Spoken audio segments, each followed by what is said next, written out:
Now today we are going to start with the new topic, and that is the Helminthic diseases, or what also can be called as Helminthic diseases. Now Helminth word is used for worms. So these diseases are caused by two types of worms which you have covered in your 9th syllabus as well as in your 11th class syllabus. That is the roundworms and the flatworms. The flatworms are also called as Platyhelminthes phylum if you remember your 11th syllabus, and the roundworms are called as Ascariasis, and the new name is now nematodes. So nematodes and Platyhelminthes are responsible for the helminthic diseases, and there is only 3 diseases mentioned in the NCERT. We'll be learning about them in detail, but let's first of all go through some of the other diseases also caused by these helminths. Helminths means the worms. So the first one to understand is the Ascariasis. Now Ascariasis is mentioned in detail in NCERT. So Ascariasis is caused by Ascaris lumbricoid, which you have seen the specimens in the biolab in the 11th class.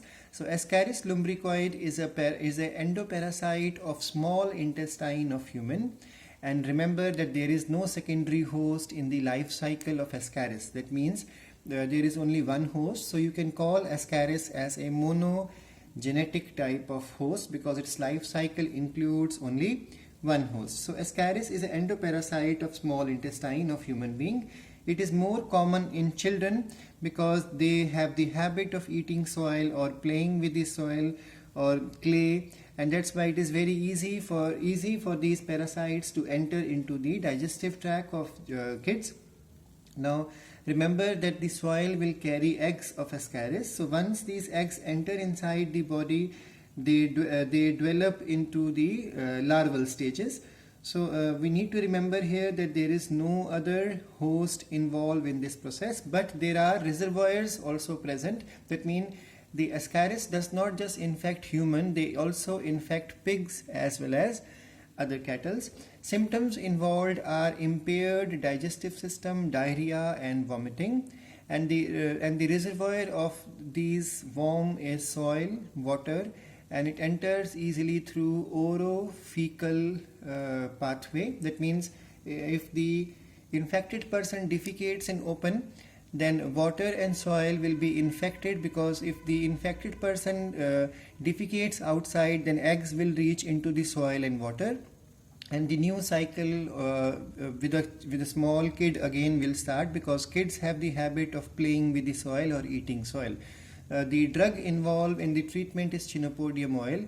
Even Zental is used, even deworminate. That means there are some dewormins are worm killing type of drugs which are supposed to be taken, and they kill the worms inside the body itself.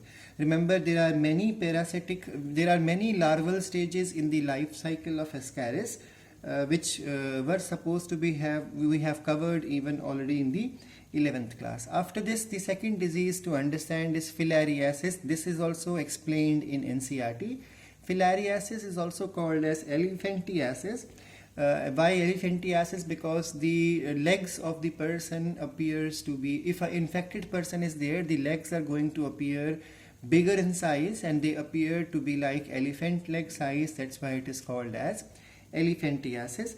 The pathogen responsible for this disease are many, but in India only 2 species are responsible for this disease, and that is the Wuchereria bancrofti and Wuchereria malai. Now I have seen students writing this spellings always wrong in the previous academic sessions also. So be careful with the spelling of Wuchereria bancrofti and Wuchereria malai. These are endoparasites and they infect the lymphatic system.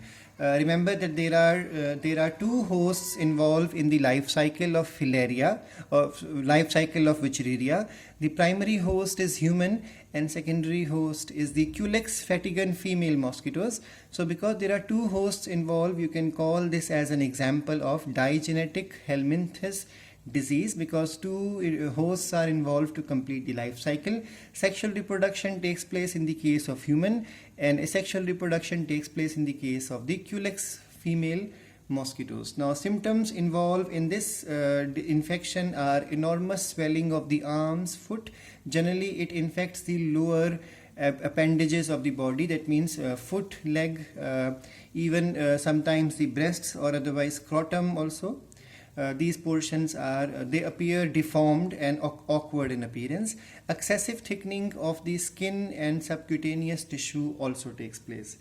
The next disease to understand is teniasis. Teniasis is caused by a flat worm. So the first two we have learned, they are the round worms. Now teniasis is caused by a flat worm, so it's a Pilati helminthic disease, and teniasis is caused by Taenia solium. Now we need to remember there are two types of teniasis. One is caused by tapeworm, and the second one, tapeworm again of two type. Tapeworm which is found in the pig meat are called as Taenia solium, and the tapeworm found in the beef or cattle meat is called as Taenia sagittata. So there are two types, saginata. There are two types of it.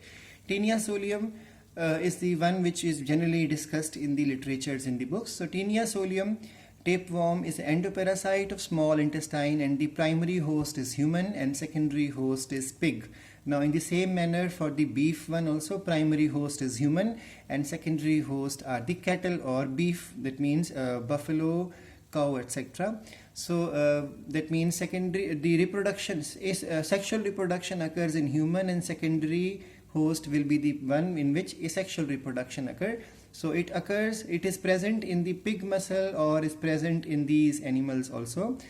And teniasis is cured with the help of carbon tetrachloride, as well as there is a drug called as camoquin.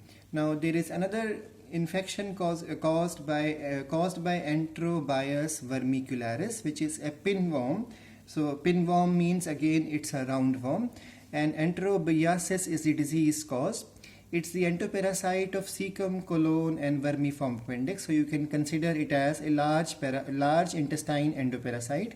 Symptoms involve intense itching of anus, inflammation of mucous membrane of colon, appendix, nausea, abdominal pain, and diarrhea. It's a very common disease among kids again.